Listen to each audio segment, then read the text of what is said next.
വന്നപ്പോഴും കുറെ മലയാളത്തിൽ കുത്തുപോകുന്നത് കേട്ടിട്ടുണ്ട്, കുറെ അറബിയിൽ കേട്ടിട്ടുണ്ട്. നിസ്കാരം മുഴുവൻ അറബിയിൽ കേട്ടിട്ടുള്ളൂ. നിസ്കാരം ഒറ്റൊന്നും അറബിയിലല്ലാതെ മലയാളത്തിലൊരു നിസ്കാരം ഞാൻ ഇതുവരെ കേട്ടിട്ടില്ല, അറിഞ്ഞിട്ടില്ല. അപ്പൊ കുറച്ചും കൂടെ ഈ കുത്തുബയും കൂടി മലയാളം ആയ സ്ഥിതിക്ക് നിസ്കാരം കൂടി അറബിയിലായ ഒരു സാഹചര്യം വന്നെങ്കിൽ എന്നെ പോലത്തെ വിഡ്ഢികളായ മനുഷ്യന്മാർക്ക് കുറച്ചുകൂടി അറിവ് കിട്ടുമായിരുന്നല്ലോ എന്നൊരു സംശയമുണ്ട്. എന്താണ് അതിന്റെ തെളിവ്?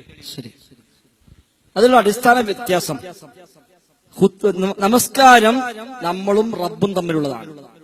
ഖുത്ബ ജനങ്ങളോടാണ്. നമസ്കാരത്തിൽ പടിഞ്ഞാറോട്ട് തിരിയുന്നു, ഖുത്ബയിൽ ഖതീബ് കിഴക്കോട്ട് തിരിയുന്നു. ഖതീബ് ഒരിക്കലും പടിഞ്ഞാറോട്ട് തിരിഞ്ഞിട്ടല്ല ഖുത്ബ വഹിക്കുക, കിഴക്കോട്ട് തിരിഞ്ഞ് ജനങ്ങൾക്ക് അഭിമുഖമായി നിന്ന് അയ്യുഹന്നാസ്, ഏ ജനങ്ങളെ എന്ന് പറഞ്ഞിട്ടാണ് ആരംഭിക്കുന്നത്. നമസ്കാരം പടിഞ്ഞാറ് ഭാഗത്തേക്ക് തിരിഞ്ഞ് റഹ്മാനായ റബ്ബിനോടുള്ള സംഭാഷണമാണ് നമസ്കാരം. അതുകൊണ്ട് അതിൽ എന്തു പറയണം, എങ്ങനെ പറയണം, അത് റബ്ബ് വാചകമടക്കം പഠിപ്പിക്കുന്നു. നിസ്കരിക്കാൻ നിൽക്കുമ്പോൾ തക്ബീറത്തുൽ ഇഹ്റാം അല്ലാഹു അക്ബർ എന്നാണ്. അത് മാത്രമേ പറയാൻ പറ്റൂ. അർ-റഹ്മാനു അക്ബർ എന്ന് പോലും പറയാൻ പറ്റൂല. അല്ലാഹു അക്ബർ എന്ന സ്ഥാനത്ത് അർ-റഹ്മാനു അക്ബർ എന്ന് പോലും മാറ്റാൻ നമുക്ക് അവകാശമില്ല. അറബിയിൽ തന്നെ മാറ്റാൻ അധികാരമില്ല, പിന്നല്ലേ ഭാഷ മാറ്റല്. അറബിയിൽ തന്നെയും പദം മാറ്റാൻ നമുക്ക് അനുവാദമില്ല. എവിടെ ഏത് ദിക്ർ ചെല്ലണം, റുക്കൂയിൽ എന്തു വേണം, സുജൂദിൽ എന്തു വേണം, അത്തഹിയാത്തിൽ എന്തു വേണം, നൃത്തത്തിൽ എന്തു വേണം, ആദ്യം ഏത് ഓതണം, പിന്നെ ഏത് ഓതണം, എല്ലാം കൃത്യമായി പഠിപ്പിച്ചിട്ടുണ്ട്. അതുകൊണ്ട് നമസ്കാരം ഖുത്ബയും തുല്യപ്പെടുന്നത് ശരിയല്ല.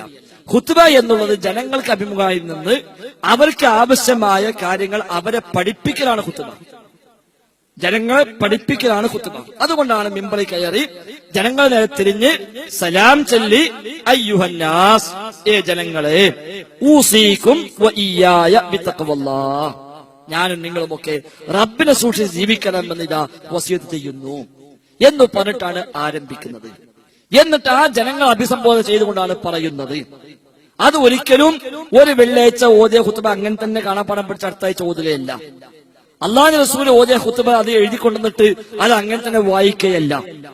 അള്ളാഹു റസൂലിന്റെ ഖുത്ബയും അങ്ങനെ തന്നെയാണ്. എല്ലാ വെള്ളിയാഴ്ചയും ഒന്നല്ല, സന്ദർഭോചിതമായി സാഹചര്യത്തിനനുസരിച്ച് ഓരോ വെള്ളിയാഴ്ച എന്താണോ ആവശ്യം അതാണ് അവർ പറയുന്നത്. സ്വഹാബിമാരുടെ ഖുത്ബയും അങ്ങനെ തന്നെയായിരുന്നു. സ്വഹാബിമാരുടെ ഖുത്ബയും അങ്ങനെ തന്നെയായിരുന്നു. ഒരു ഉദാഹരണം ഞാൻ പറഞ്ഞുതരാം. ഇടയ്ക്കൊരു കാര്യം, ഒരു വണ്ടി മാറ്റി കൊടുക്കണം.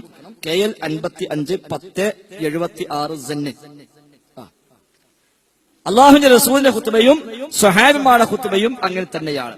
ഉദാഹരണമായി റസൂലുള്ളാഹി സ്വല്ലല്ലാഹു അലൈഹി വസല്ലം തങ്ങൾ ഖുത്ബ നിർവഹിക്കുന്നു.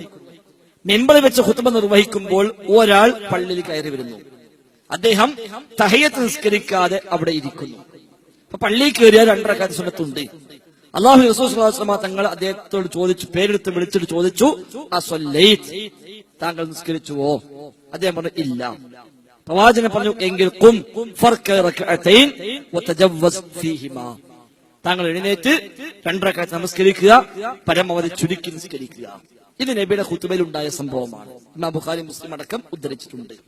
അതേപോലെ പ്രവാചകന്റെ സ്വഹാബി ഉമർ ഖത്താബ് റളിയല്ലാഹു അൻഹുവിന്റെ ഭരണകാലത്ത്, അന്ന് അദ്ദേഹമാണ് ഖതീബ്. അദ്ദേഹം ഖുത്ബ നിർവഹിക്കുമ്പോൾ ഉസ്മാൻ അഫ്ഫാൻ റളിയല്ലാഹു അൻഹു കടന്നു വരുന്നു. ഖുത്ബ നടക്കുമ്പോഴാണ് അദ്ദേഹം വരുന്നത്. അപ്പോൾ ഖതീബ് മിമ്പറിൽ നിന്ന് ചോദിക്കുന്നു, അയ്യത സഅത്തിൻ ഹാദിഹി, ഈ സമയത്താണോ നിങ്ങൾ ജുമുഅയ്ക്ക് വരുന്നത്? അദ്ദേഹം പറഞ്ഞു, അല്പം ജോലി തിരക്കുണ്ടായിരുന്നു. അതിനിടെ ബാങ്ക് കേട്ടപ്പോൾ മറ്റൊന്നിനും നിൽക്കാതെ പെട്ടെന്ന് വുളൂ ചെയ്തു, ഞാൻ നേരെ ഇങ്ങോട്ട് വന്നതാണ്. അപ്പോൾ ഉമർ ഖത്താബ് ഖതീബായ ഉമർ ഖത്താബ് മിമ്പറിൽ ചോദിക്കുകയാണ്, ഫൽ വുളൂ അയ്ലാ, വുളൂ മാത്രമാണ് നിങ്ങൾ ചെയ്തത്?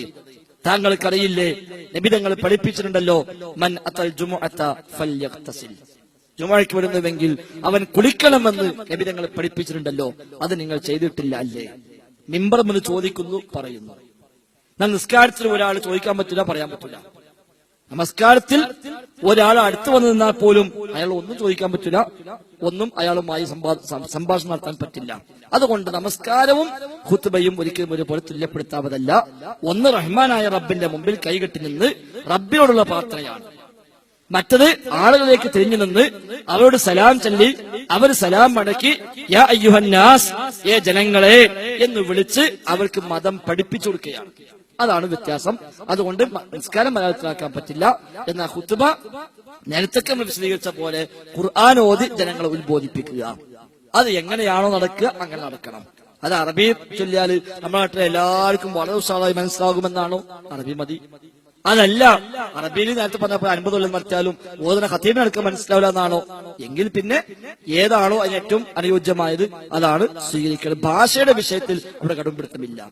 നിസ്കാരത്തിലല്ല, ഭാഷ മാത്രമല്ല, ചൊല്ലേണ്ട പദങ്ങൾ പോലും ആ പഠിപ്പിച്ചതേ പറ്റൂ. അറബിയിൽ തന്നെയും ഒരു വാക്ക് പോലും മാറ്റി വേറൊരു വാക്ക് സ്ഥാപിക്കാൻ നമുക്കവിടെ അനുവാദമില്ല എന്നതാണ് സൂചിപ്പിക്കാറുള്ളത്.